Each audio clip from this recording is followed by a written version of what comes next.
Shopping for life insurance, it can be tricky.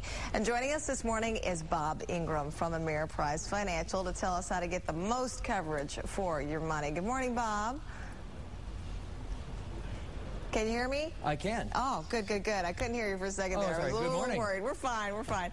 First of all, what's the key to getting the best coverage for your money? Well, it really starts with first figuring out the right type of insurance that's going to meet your needs. And when we sit down and we work with clients to really implement insurance in their financial plans, it starts with, of course, the amount. So how much do you need to cover, and then what is the need for that coverage over time? So start with if you need a lot of coverage, a large amount of insurance, and you may only have a short period of time. For example, a family that has kids through school, that might be 10 to 20 years, and then that's going to maybe end and drop off right there. Something like a term coverage, a term insurance or term life is a great strategy for that. If you have a more steady need where you might have a fixed amount and you want to keep that really over your lifetime, something like a fixed premium whole life or permanent insurance would be really an appropriate choice in those cases. And then if you want the most flexibility, let's say your need changes over time. You want to adjust your death benefit as things develop and change,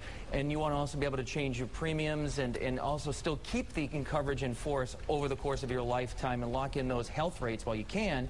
Then a universal type of permanent coverage, or even variable universal, would be appropriate. And again, how that money grows in the insurance policy for those permanent life insurance really depends on either interest rates, or you can actually invest in funds in the market and allow that to help build and offset some of the premium costs that you'll pay. Okay, so those are some of the things to think about when picking what type of insurance. Once you do that, how do you compare rates? Well, most insurance companies are really going to have certain categories or variables. So start with age and gender. For somebody that is female, rates tend to be a little bit lower. The females still have a longer lifespan. Also, for the ages, of course, as we get older, things get a little bit more expensive. For smokers, smoking rates certainly are going to be a little bit of a higher risk. Therefore, the rates are going to be higher if it's a smoker versus a non-smoker. And then in general health, do you have a standard health? Do you have maybe a few issues in your medical history that might make rates a little bit higher? Or you might have a great medical condition and you might get preferred rates or a discount in those rates. So those are the things most companies don't use. Now, you want to focus on companies that have a good history.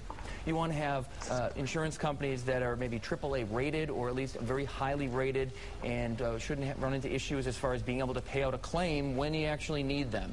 So work with your financial advisor, or if you're going to work with an insurance agent, make sure that they shop it around, or at least give you the breadth of the kinds of companies that are out there to take advantage of. Good advice. Bob Ingram from Ameriprise Financial. Thank you so much, Bob. Of course, if folks out there have any questions for the Money Man, just head to WXYZ.com. Have a great day, Bob. Thank you, Alicia. You too.